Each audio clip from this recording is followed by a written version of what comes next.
The sun beat down mercilessly on the land of Israel.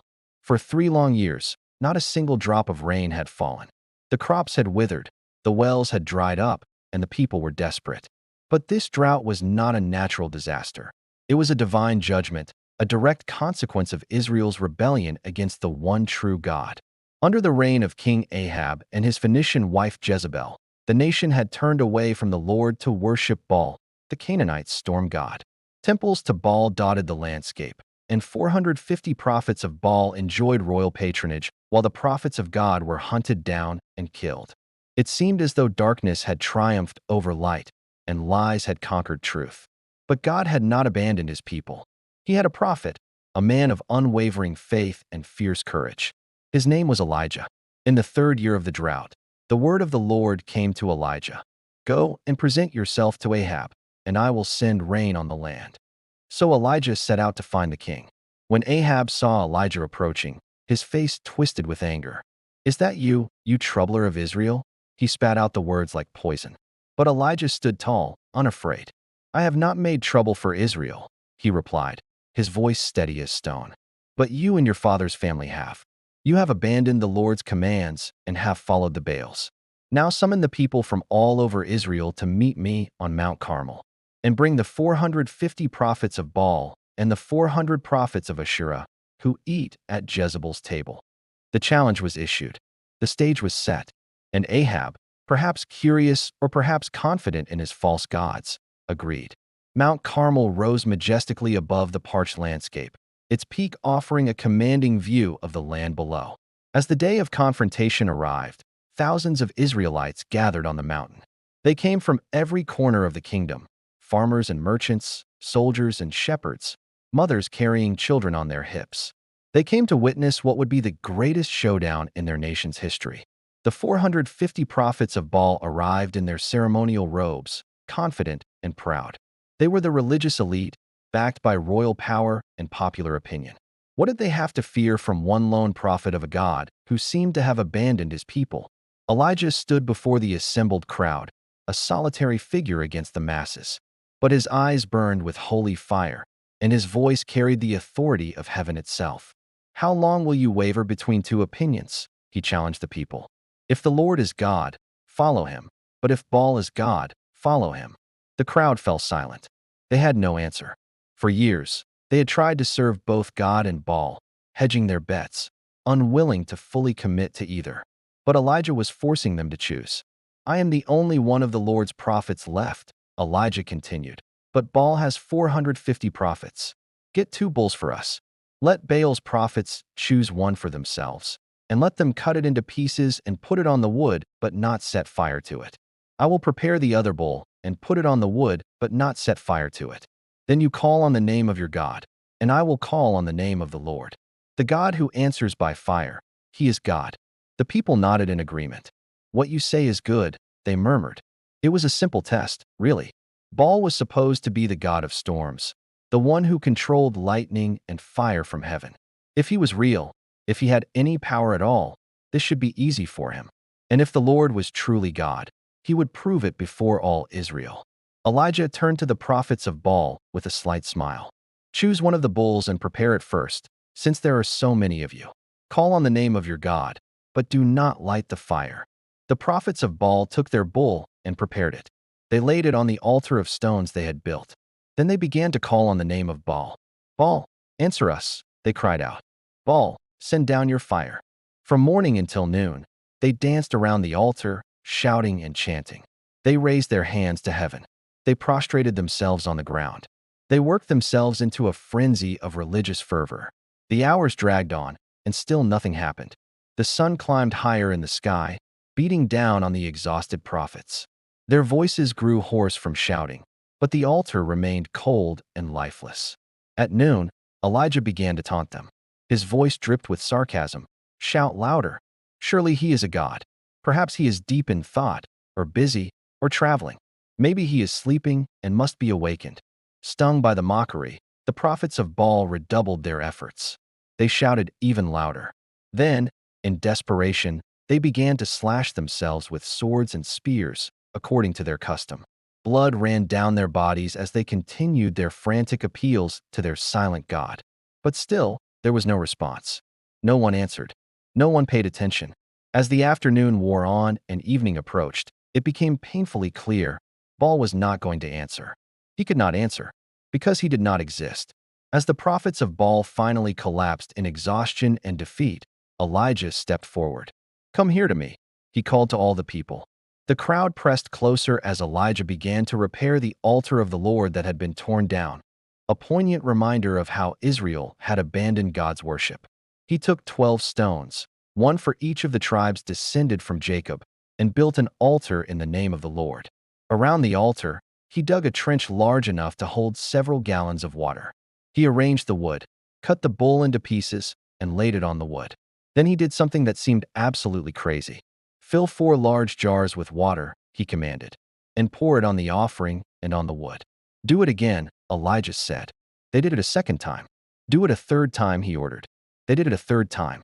The water ran down around the altar and even filled the trench. The wood was completely soaked. The meat was drenched. There was no possible way this sacrifice could catch fire through any natural means. As the time of the evening sacrifice approached, Elijah stepped forward. The crowd fell absolutely silent. You could hear the wind whistling across the mountain peak. Elijah raised his hands toward heaven, and his voice rang out, not with the frantic screaming of the Baal prophets, but with calm confidence. "Lord, the God of Abraham, Isaac, and Israel, let it be known today that you are God in Israel, and that I am your servant and have done all these things at your command. Answer me, Lord, answer me, so these people will know that you, Lord, are God, and that you are turning their hearts back again." It was a simple prayer. No wild theatrics, no self-mutilation, no endless repetition. Just a humble request from a faithful servant to his covenant-keeping God. And then it happened. The fire of the Lord fell from heaven like a lightning bolt. It consumed the sacrifice, the meat, the wood, the stones, the soil, and even the water in the trench. The flames rose high into the air, roaring with supernatural power. The heat was so intense that people stumbled backward, shielding their faces. For a moment, there was stunned silence. Then, as one, the entire crowd fell prostrate on the ground. "The Lord, He is God," they cried out. "The Lord, He is God." The truth they had been running from for so long was now undeniable. The God of Abraham, Isaac, and Jacob, He was real. He was powerful. He was the only true God. And Baal was nothing but a lifeless idol, the product of human imagination. Elijah's heart must have soared with joy. After years of standing alone, after being hunted and persecuted, after watching his nation spiral into idolatry, the people were finally returning to God. But the work was not finished. "Seize the prophets of Baal," Elijah commanded. "Don't let anyone get away." The people obeyed, capturing all 450 false prophets. They were taken down to the Kishon Valley and executed there, according to the law of Moses that commanded the removal of those who led Israel into idolatry. With the false prophets dealt with, Elijah turned to King Ahab. "Go, eat and drink," he said, "for there is the sound of a heavy rain." Ahab went off to eat and drink, but Elijah climbed to the top of Carmel, bent down to the ground, and put his face between his knees in prayer. "Go and look toward the sea," he told his servant.